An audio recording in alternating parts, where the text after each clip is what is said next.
Welcome students, তোমাদের আজকে আমি লাস্ট মিনিট সাজেশান নিয়ে হাজির হয়েছি। এটি মূলত মডার্ন কম্পিউটার অ্যাপ্লিকেশান সাবজেক্টের উপরে, যারা HS 2025-এ এক্সাম দিচ্ছ। তোমাদের আজকের যে সাজেশান সেটা ডেসক্রিপটিভ টাইপ কোশ্চেনের উপর। তোমরা নিশ্চয়ই জানো ডেসক্রিপটিভ টাইপ কোশ্চেন হচ্ছে 35 মার্কসের আছে, এবং আমার এই সাজেশানটাতে যাওয়ার আগে আমার একটা পরামর্শ আছে যে তোমরা এটা HS 2025-এর কম্পিউটার অ্যাপ্লিকেশান প্রশ্নপত্রের সঙ্গে কোনো সম্পর্ক খুঁজে পাওয়ার চেষ্টা করো না। এটি শুধুমাত্র একটা পরামর্শ হতে পারে। পরের প্রশ্ন হচ্ছে ডিজিটাল লজিক থেকে আমি দিচ্ছি। ডিজিটাল লজিকের যে কোশ্চেনগুলো দিচ্ছি দেখো, এখানে প্রথম প্রশ্ন হচ্ছে একটি হাফ সাবট্রাক্টর সার্কিটের ডিফারেন্স ও বড়ের লজিক এক্সপ্রেশন দুটি নির্ণয় করো। Second question decimal to binary এনকোডারের লজিক সার্কিট ও ট্রুথ টেবিল লেখো। থার্ড কোশ্চেন 1:4 ডিমাল্টিপ্লেক্সারের সার্কিট ডায়াগ্রাম ও ট্রুথ টেবিল লেখো। এখানে কন্ট্রোল লাইনের কাজ কী? পরের প্রশ্ন দুটি হাফ অ্যাডার ও একটি অর গেট ব্যবহার করে ফুল অ্যাডার সার্কিট অঙ্কন করো। নেক্সট প্রশ্নে যাওয়ার আগে আমার একটা তোমাদের কাছে ছোট্ট রিকোয়েস্ট আছে। এই ভিডিওটা দেখার পর তোমরা অবশ্যই কমেন্ট করে জানাবে ভিডিওটা কেমন লেগেছে, এবং তোমরা আরও এই ভিডিও থেকে আরও কী আশা করতে পারো সেটা তোমরা অবশ্যই জানাবে। এবং আমার এই ভিডিওটা ভালো লেগে থাকলে অবশ্যই তোমরা লাইক করবে, আমার চ্যানেলে নতুন হয়ে থাকলে অবশ্যই সাবস্ক্রাইব করবে। পরের প্রশ্ন দেখো, মাল্টিপ্লেক্সার ও ডিমাল্টিপ্লেক্সারের মধ্যে দুটি পার্থক্য লেখো। নেক্সট কোশ্চেন 3:8 ডিকোডারের ট্রুথ টেবিল লেখো ও লজিক ডায়াগ্রাম অঙ্কন করো। এই কয়েকটা কোশ্চেন কিন্তু তোমরা একেবারে ছাড়বে না। এই কোশ্চেনগুলো তোমরা খুব ভালো করে প্র্যাকটিস করবে, তারপর ডিজিটাল লজিকের চ্যাপ্টার ভালো করে পড়বে বই থেকে। নেক্সট কোশ্চেন HTML থেকে দিয়েছি। HTML থেকে একটা ব্যাপার থাকে, যেখানে একটা কোশ্চেন থাকে যে HTML-এ 3টে কোশ্চেন দেওয়া থাকে 7 নাম্বার বা 2টো কোশ্চেন দেওয়া থাকে। পরে যেটা থাকে একটা HTML প্রোগ্রাম থাকে। যারা HTML প্রোগ্রামে এক্সপার্ট তারা অবশ্যই প্রোগ্রাম করে, যারা প্রোগ্রাম করতে ভয় পাও তারা এই কোশ্চেনগুলো দেখতে পারো। আর আমি সবার শেষে একটা HTML-এর প্রোগ্রাম দেবো, একটাই, তোমরা কিন্তু সেটা প্র্যাকটিস করবে। প্রথম প্রশ্ন দেখে নাও, HTML-এ ফন্ট ট্যাগের দুটি অ্যাট্রিবিউটের কাজ লেখো। নেক্সট কোশ্চেন HTML-এ পিকচার ইনসার্টের সিনট্যাক্স লেখো এবং উদাহরণ দাও।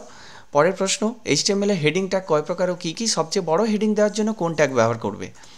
পরের প্রশ্ন দেখো, কোনো টেক্সটকে কিভাবে সাবস্ক্রিপ্ট ও সুপারস্ক্রিপ্ট করবে, উদাহরণসহ HTML কোড লেখো। HTML-এ ফ্রেমসের ট্যাগের কাজ কী, এই ট্যাগের দুটি অ্যাট্রিবিউটের নাম লেখো। পরের প্রশ্ন দেখো, HTML-এর টেক্সট অ্যালাইনমেন্ট কয় প্রকার ও কী কী, এবং পরের যে কোশ্চেনটা দিয়েছি সেটা হচ্ছে কন্টেনার ট্যাগ ও এমটি ট্যাগের মধ্যে পার্থক্য লেখো। পরের প্রশ্ন HTML-এ TR ও TD ট্যাগের মধ্যে পার্থক্য লেখো, এবং লাস্ট যেটা প্রশ্ন দিয়েছি HTML-এ টেবিলের বর্ডারের স্থূলতা 5 দেওয়ার সিনট্যাক্স লেখো। পরের যেটা 10 নম্বরে যেটা আমি বলেছি, HTML-এ আনঅর্ডার লিস্টের উপর একটা প্রোগ্রাম রেডি করে রেখো। তোমাদের বইয়ে নিশ্চয়ই প্রোগ্রাম করে দেওয়া আছে, তোমরা সেই প্রোগ্রামটা কিন্তু রেডি করে রাখবে।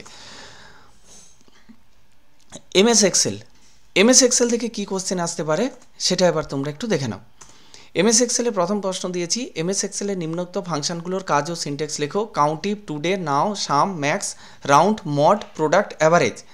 এই ফাংশনগুলো মাস্ট, তোমরা এই ফাংশনগুলো অবশ্যই প্র্যাকটিস করবে, এবং এছাড়া যদি তোমাদের আরও ফাংশন প্র্যাকটিস করার প্রয়োজন মনে হয় তাহলে তোমাদের বইয়ে আছে, সেই বাকি ফাংশনগুলো প্র্যাকটিস করে নেবে।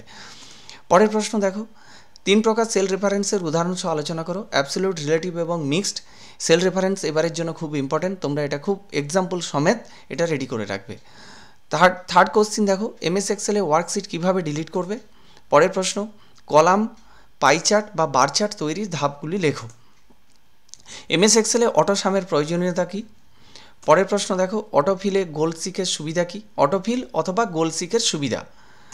পরের কোশ্চেন ওয়ার্কশিটে কীভাবে রিনেম করবে, একটা ওয়ার্কশিটকে রিনেম করার পদ্ধতি। পরে আমি যেটা আসছি MS Access থেকে যে প্রশ্নতে আসছি, MS Access-এ অটো রিপোর্ট তৈরির পদ্ধতি লেখো। পরের প্রশ্ন MS Access-এ অটো ফর্ম তৈরির পদ্ধতি লেখো।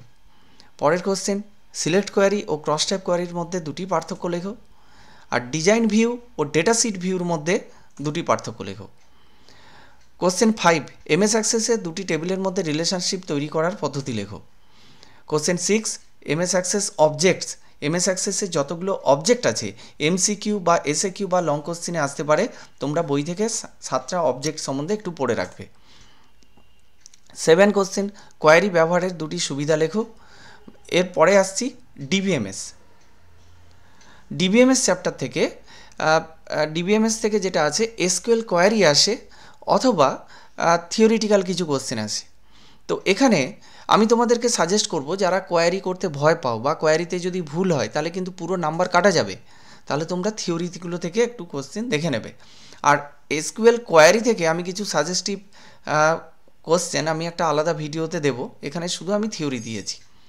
উদাহরণসহ আলোচনা করো Cartesian product, set union, selection, projection, set intersection, এগুলো মাস্ট, এগুলো প্র্যাকটিস করে তবে পরীক্ষার হলে যাবে। নেক্সট দেখো ড্রপ কমান্ডের কাজ ও সিনট্যাক্স লেখো। পরে কোশ্চেন দেখো ডিডিএল, ডিএমএল, ডিসিএল এর যে কোনো দুটি কমান্ডের নাম ও কাজ লেখো। তোমরা ডিডিএল, ডিএমএল ও ডিসিএল এর যে কোনো দুটি করে কমান্ড কিন্তু প্র্যাকটিস করবে, নাম এবং তার কাজ। পরের কোশ্চেন দেখো রেফারেন্সিয়াল ইন্টিগ্রিটির উদাহরণ সহ বর্ণনা করো। আর different type of relationship, 1:1, 1:n, m:1, এই তিনটে রিলেশনশিপ এক্সাম্পল সমেত ডেসক্রিপশান তোমরা প্র্যাকটিস করবে। সুপার কি কাকে বলে, ফরেন কি কাকে বলে, এন্টিটি কাকে বলে, স্কিমা কাকে বলে এবং ইনস্ট্যান্স কাকে বলে, এই ডেফিনেশানগুলো মুখস্থ করবে। আজকে আমার এইটুকু বলার ছিল। তোমাদের পরীক্ষা নিশ্চয়ই ভালো হবে আশা করছি, এবং তোমাদের কম্পিউটার অ্যাপ্লিকেশান সাবজেক্টে তোমরা আমার সাজেশান ফলো করবে, তার সঙ্গে তোমরা পুরো বই এবং সিলেবাস ফলো করবে। Thank you.